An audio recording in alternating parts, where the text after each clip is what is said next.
different kind of anorexia, how I lost my love of food and my search to get it back. I'm in the process of recovering from my fourth bout of diverticulitis in 4 months. The first time it happened, in September 2025, I found myself suddenly doubled over in pain.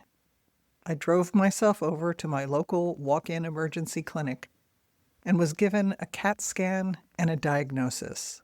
Diverticulitis, a new disease to me. Pockets in my colon had become inflamed. I was handed a vial of antibiotics and no instructions as to how to proceed. This was my introduction to the vast, confusing world of gut health, something I'd never once thought about during my first 69 years. I'd always been proud of my iron stomach. I could eat anything, anywhere, anytime, and never have a reaction. No food allergies, no food sensitivities. I had preferences, of course, but I never reacted poorly to any class of food. When I needed to eliminate, I'd have the urge, sit on the toilet, and a minute later, pop back up. My bowels worked like clockwork. They were dependable, reliable, never gave me any trouble. Not anymore. Food has always been a great source of pleasure for me. Shopping for it, cooking it, preparing it, returning to special restaurants for special occasions, savoring flavors and colors and beauty on a plate. I've always eaten with gusto. Karen and I love entertaining friends over bountiful home-cooked meals. We each have our specialties. Karen is the master of quiches, stir-fries, crisps, and cobblers made of fruit picked fresh from the garden. I am a master challah and rugelach baker. Craft a succulent lemon chicken, crispy roasted vegetables, and perfect salmon every time. In summer, I love creating a luscious tomato, cucumber, basil feta salad. I relish fresh fruits and vegetables in season. In California, where I live, we're graced with vibrant produce all year. When our kids visit, cooking together is always a central activity. I enjoy new cuisines and exploring unfamiliar foods when I travel, and I travel a lot. I started life as a picky eater. As an adult, I've expanded my palate and my courage and will try almost anything. I've eaten bear teriyaki in Alaska, but I drew the line at the fried tarantulas our kids devoured gleefully in Cambodia.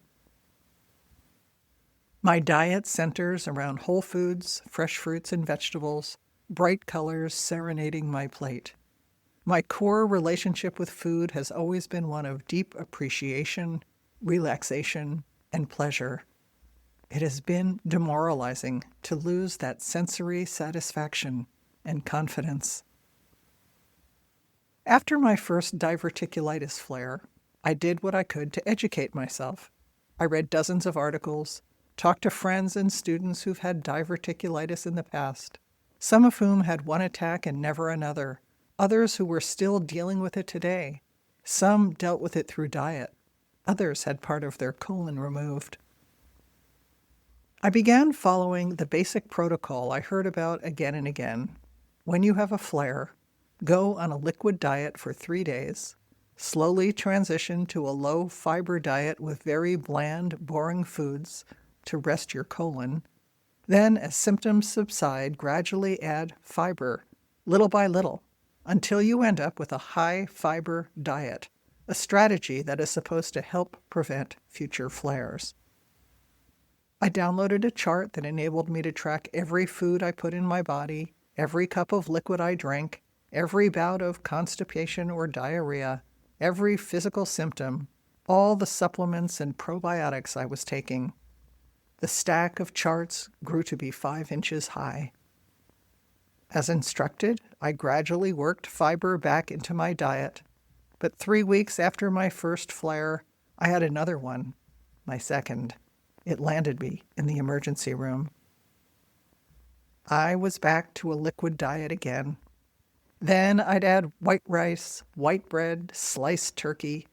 It was a red-letter day when I could add applesauce.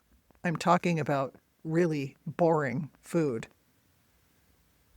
For weeks, I tried and failed to get an appointment with a local gastroenterologist. It was like reaching for the gold ring on the merry-go-round, always out of reach.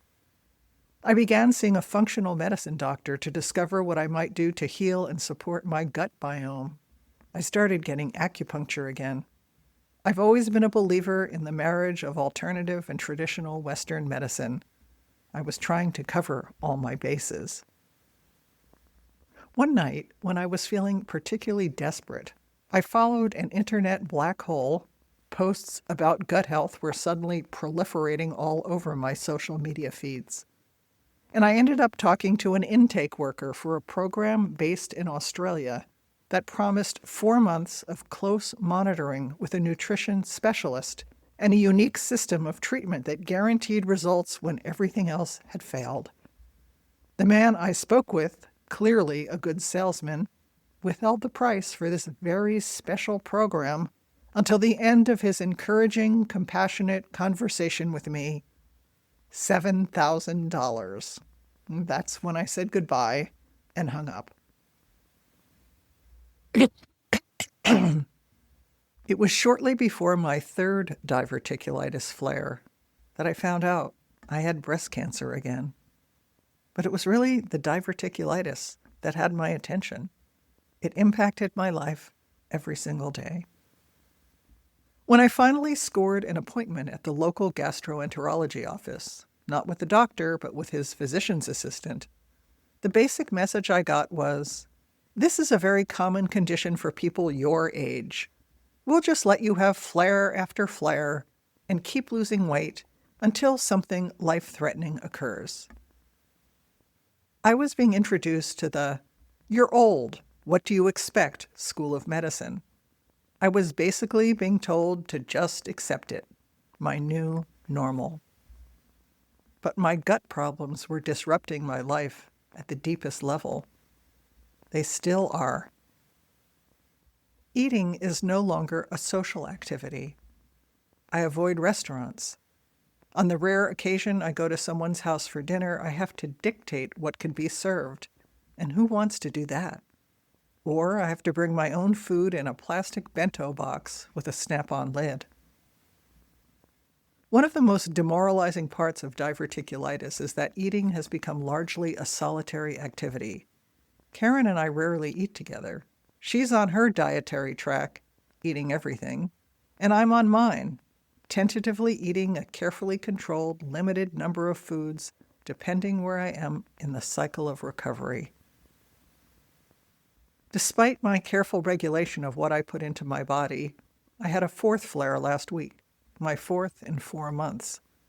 Was it the tiny piece of broccoli that was in the chicken noodle soup I ordered during one of my very rare restaurant forays? Was it the dinner party I went to where I carefully chose the foods I ate, but ate more of them than usual? I don't know. I don't think I'll ever know. Last night was my second day reintroducing solid foods into my diet again. Friends came over for dinner and cards. They brought beautiful salmon steaks and yams and the makings of a wonderful salad.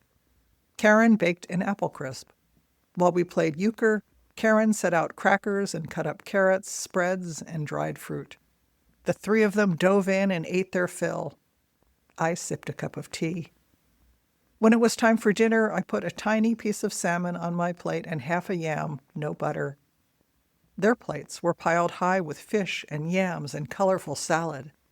They slathered on butter and indulged in seconds, while I nibbled on the small orange squares on my plate. I skipped the crisp. I skipped the pleasure. I recorded what I had eaten. There is no enjoyment in shared meals for me anymore, only deprivation. And throughout this whole long, unpleasant saga, the numbers on the scale kept going down. I looked gaunt. There was no extra flesh on my body.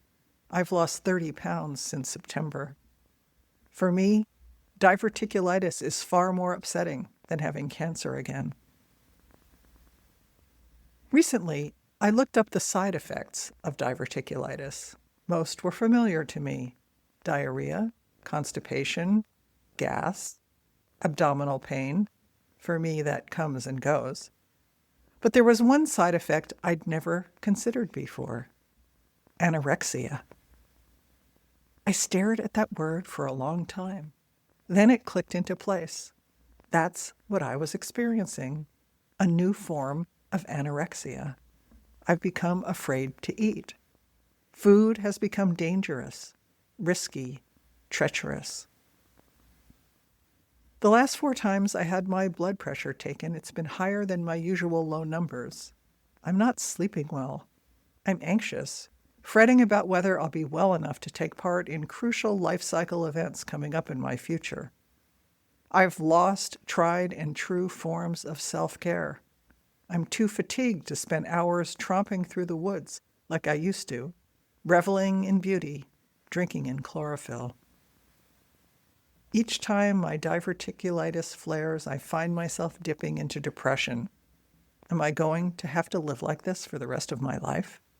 Is this really my new normal? In the months I've struggled with this condition, I've learned more about the powerful connection between the brain and the gut. It's become clear that the feelings I was having were exacerbating my problem. I was in a negative cycle of symptoms and despair, and I needed to tend to my emotions and thoughts so they didn't spiral out of control. Healing my digestive breakdown was going to require more than what any gastroenterologist, nutritionist, or acupuncturist could give me. I had been waiting for someone else to give me the magic bullet, but my repetitive worries and feelings were something I could influence. That part of my healing was within my power. So, in addition to all the traditional and complementary paths I was already taking, I made a commitment to change my relationship to this profound physical challenge by improving my own mood. Right now, I'm in the first steps of exploring the best ways for me to do that. I'm exploring hypnotherapy for gut health, guided meditation, and a device that uses magnetic frequencies to heal the body and balance the mind. I'm slowing down my life and embracing rest. What will stick and what won't, what will help and what won't, I don't know yet. But I'm no longer fighting what's happening in my body and in my life. I'm embracing the necessity of the journey. I'll report back as I progress down this road. Stay tuned. And if you'd like to work with me as a writer and as a woman who is aging, I'm leading a writing retreat in June in Santa Cruz, California, at a beautiful retreat center on the beach called Flourishing as We Age: Cultivating Resilience, Navigating Change, and Embracing Life. To flourish as we age, we shed our younger selves and open to new ways of living and interacting with the world. This 7-day writing workshop at a beautiful oceanfront retreat in Santa Cruz, California, will support you on this journey while enriching your capacity to manage change, build resilience, and hold grief and gratitude simultaneously. You will be supported by 4 master teachers and a vibrant, courageous community of women who will join you in using story, ritual, and deep listening to discover the inner freedom and wisdom available to you now. And you don't need to consider yourself a writer to attend. I'll put the link to the retreat in the show notes. And I'll be back with more from the Writer's Journey next week.